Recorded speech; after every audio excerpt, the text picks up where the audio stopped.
Praise the Lord. ദൈവത്തിൻ്റെ നാമം മഹത്വമെടുക്കട്ടെ.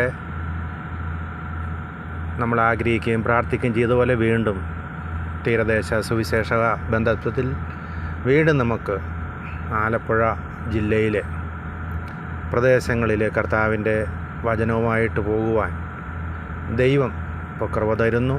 ഇന്ന് രാവിലെ നമ്മൾ പ്രാർത്ഥിച്ച് പുത്തൻകുരിശിൽ നിന്നും യാത്ര തിരിച്ച് ഇപ്പോൾ വൈക്കത്തുനിന്ന് വാഹനവുമായിട്ട് നമ്മൾ ജങ്കാറിൽ കയറി ആലപ്പുഴ ജില്ലയിലെ തവണക്കടവ് എന്ന സ്ഥലത്ത് നമ്മൾ ചെല്ലും.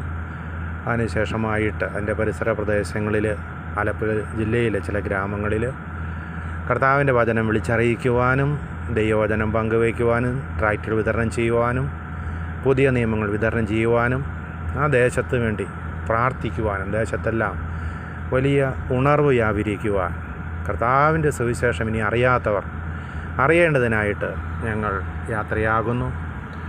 ഞങ്ങളോടൊപ്പം വിലപ്പെട്ട ദൈവദാസന്മാരുണ്ട്. അവർക്കെല്ലാം ആരോഗ്യവും സൗഖ്യവും വളരെ ദൈവനിയോഗവും കിട്ടി ദൈവത്തിൻ്റെ വചനം വളരെ ശക്തമായിട്ട് വിളിച്ചറിയിക്കാനുള്ള കൃപ ലഭിക്കേണ്ടതിനായിട്ട് ഞങ്ങൾ സഞ്ചരിക്കുന്ന വാഹനം, ഞങ്ങൾ ഉപയോഗിക്കുന്ന മൈക്ക് സെറ്റ് എല്ലാം ദൈവത്താൽ നിയന്ത്രിക്കപ്പെടേണ്ടതിനായിട്ട് നിങ്ങൾ പ്രാർത്ഥിക്കണം. ഇപ്പോൾ നല്ല കാലാവസ്ഥയൊക്കെ ദൈവം തന്നിട്ടുണ്ട്. തുടർന്നും നല്ല കാലാവസ്ഥയൊക്കെ ഉണ്ടാകേണ്ടതിനായിട്ടും വിതയ്ക്കപ്പെടുന്ന ദൈവത്തിൻ്റെ വചനം 100 മേനി വിളയുവാൻ. കാരണം നമുക്കറിയാം, പിതാക്കന്മാർ വിതച്ചിടത്തെല്ലാം വലിയ ദൈവപ്രവൃത്തികൾ, കൊയ്ത്തുകൾ നടന്നെങ്കിൽ ഇന്ന് അത് സംഭവിക്കുവാൻ ദൈവം ഇടവരുത്തേണ്ടതിനായിട്ട് നിങ്ങളെല്ലാം പ്രാർത്ഥിക്കണം. Thank you. God bless you.